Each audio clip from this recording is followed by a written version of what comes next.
بسم اللہ الرحمن الرحیم۔ معزز ناظرین اکرام، السلام علیکم ورحمۃ اللہ وبرکاتہ۔ ناظرین اکرام، سیرت النبی صلی اللہ علیہ وسلم کا 59 ایپیسوڈ آپ کے سامنے پیش خدمت ہے۔ فتح مکہ اور حضور صلی اللہ علیہ وسلم کی معافی۔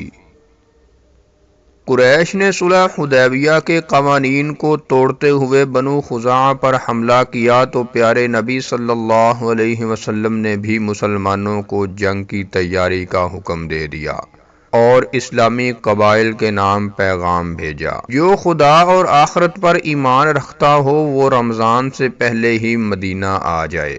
چنانچہ مسلمانوں نے آپ صلی اللہ علیہ وسلم کی آواز پر لبیک کہا اور مختلف قبیلوں نے پوری تیاری کے ساتھ مدینہ کا رخ کیا۔ ناظرین اکرام، پھر رمضان کی 10ویں تاریخ کو ہجرت کے 8ویں سال پیارے نبی صلی اللہ علیہ وسلم 10,000 جانثاروں کے ساتھ مکہ کی طرف بڑھے۔ راستہ میں آپ کے چچا عباس ملے۔ مسلمان تو یہ بہت پہلے ہو چکے تھے مگر اب اپنے اہل و عیال کے ساتھ مکہ سے آ رہے تھے۔ آپ نے دیکھتے ہی خوش آمدید کہا اور بہت ہی تپاک اور محبت سے ملے، پھر ان کے بچوں کو آرام و عزت سے مدینہ بھجوا دیا۔ چلتے چلتے اسلامی لشکر خزاعہ کے چشمہ پر پہنچ گیا اور وہاں پہنچ کر ایک بہت بڑے میدان میں ٹھہر گیا۔ لوگوں نے آرام کرنے کے لیے خیمے بھی لگائے۔ ہر طرف اندھیرا چھا چکا تھا، اس لیے آپ نے حکم دیا کہ ہر قبیلہ الگ الگ آگ روشن کرے۔ مقصد یہ تھا کہ دیکھنے والوں پر شوکت اسلام کی دھاک بیٹھے، چنانچہ لوگوں نے ایسا ہی کیا۔ پہرا دینے والوں میں حضرت عباس رضی اللہ تعالی عنہ بھی شامل تھے۔ یہ ایک اونچے ٹیلہ پر کھڑے ادھر ادھر نظریں دوڑا رہے تھے کہ پاس ہی انہیں 2 صورتیں نظر آئیں اور کانوں نے ان دونوں کی گفتگو بھی سنی۔ بدیل بولا، ابو سفیان، بخدا یہ تو خزاعہ کی آگ ہے، معلوم ہوتا ہے کہ جنگ کی تیاریاں ہو رہی ہیں۔ ابو سفیان بولا، قیامت تک خزاعہ کی یہ شان نہیں ہو سکتی، یہ آگ کا جنگل اور آدمیوں کا ٹھاٹھے مارتا سمندر۔ حضرت عباس رضی اللہ تعالی عنہ سے رہا نہ گیا، بے اختیار بول اٹھے، ابو سفیان، میں عباس بن عبد المطلب ہوں اور یہ محمد بن عبداللہ کی آگ ہے۔ ابو سفیان چونک پڑا۔ اس نے حیرت سے پوچھا، مکہ سے تنہا یہاں کیسے آنا ہوا؟ عباس بولے، اللہ نے مجھے ہدایت دی اور اب لشکر اسلام کا سپاہی ہوں۔ ناظرین اکرام، پھر بدیل اور ابو سفیان حضرت عباس کے قریب ہوئے اور کہا، خزاعہ اور قریش میں تو صلح کی بات ہو چکی ہے، اب ذرا محمد سے بھی سفارش کر دو۔ عباس رضی اللہ تعالی عنہ بولے، پہلے تم دونوں اسلام لاؤ۔ چنانچہ بدیل نے پڑھا، اشہد ان لا الہ الا اللہ و اشہد ان محمد رسول اللہ۔ بدیل فوراً مسلمان ہو گئے، لیکن ابو سفیان ہچکچاتا رہا۔ ادھر حضرت عباس بھی برابر اصرار کرتے رہے۔ بالآخر خدا نے توفیق دی اور اس کا سینہ بھی اسلام کے لیے کھل گیا اور زبان حرکت میں آئی۔ اشہد ان لا الہ الا اللہ و اشہد ان محمد رسول اللہ۔ اب حضرت عباس رضی اللہ تعالی عنہ دونوں کو لے کر خدمت اقدس میں حاضر ہوئے اور آپ صلی اللہ علیہ وسلم کو خوشخبری سنائی۔ دونوں کے اسلام کی خبر سن کر آپ بہت خوش ہوئے اور دونوں کو مبارکباد دی۔ مکہ اب بالکل سامنے تھا۔ آپ نے لشکر کو کئی حصوں میں تقسیم کیا اور ہر ٹولی کا الگ الگ کمانڈر بنایا اور سب کو حکم دیا کہ شہر میں الگ الگ دروازوں سے داخل ہوں اور جب تک کوئی پہل نہ کرے اس پر ہاتھ نہ اٹھائیں۔ آپ صلی اللہ علیہ وسلم نے دیکھا کہ حضرت ابو سفیان کا سر جھکا ہوا ہے اور چہرہ پر اداسی ہے۔ فرمایا، کیا بات ہے ابو حنظلہ، ہمارے ساتھ تم مشوروں میں نہیں شریک ہو رہے؟ ابو سفیان بولے، اللہ کے رسول، اب قریش پر آپ کا غلبہ ہے اور اسلام کے لشکر میں کچھ ایسے بھی ہیں جو انتقامی جذبہ سے لبریز ہیں۔ آپ سے گزارش ہے کہ فتح پائیں تو نرمی سے کام لیں اور دشمنوں کو ہم پر ہنسنے کا موقع نہ دیں۔ پیارے نبی صلی اللہ علیہ وسلم نے فرمایا، نہیں نہیں ابو سفیان، تم اطمینان رکھو، مکہ میں تو مسلمانوں کے بھی بھائی بند ہیں، مہاجرین کے بھی باپ چچا ہیں، وہیں پر محترم گھر بھی ہے، ابراہیم علیہ السلام اور اسماعیل علیہ السلام کا گھر۔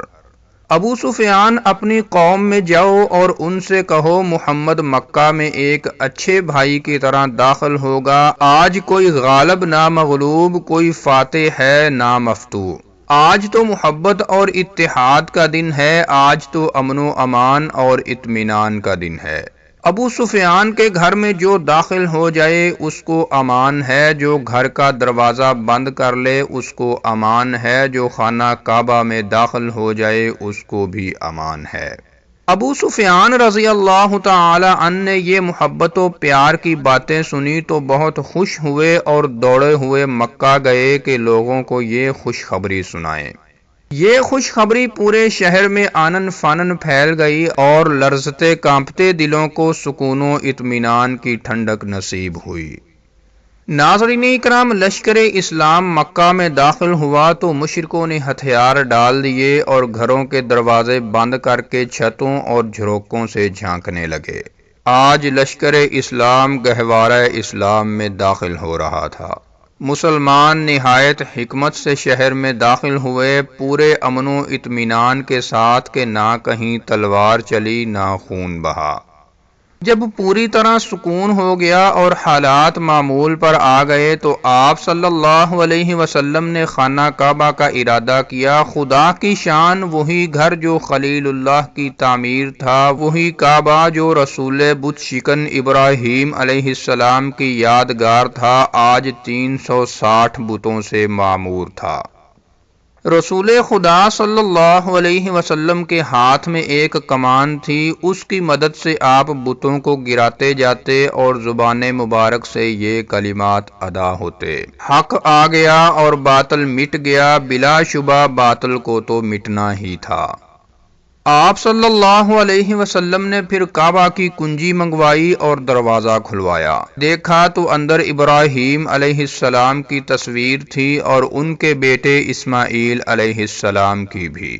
آپ صلی اللہ علیہ وسلم نے انہیں مٹانے کا حکم دیا، پھر فرمایا خدا ظالموں کو غارت کرے، یہ بیچارے تو خدا کے پیغمبر تھے جو بتوں اور تصویروں سے کوسوں دور تھے۔ پھر حضرت عمر رضی اللہ تعالی عنہ اندر داخل ہوئے اور جتنی تصویریں تھیں سب مٹا دیں۔ خانہ خدا بالکل پاک صاف ہو گیا تو آپ صلی اللہ علیہ وسلم اندر تشریف لے گئے، ساتھ میں حضرت بلال اور حضرت طلحہ رضی اللہ تعالی عنہم بھی تھے، اور وہاں آپ نے نماز ادا کی یا چند بار تکبیریں کہیں۔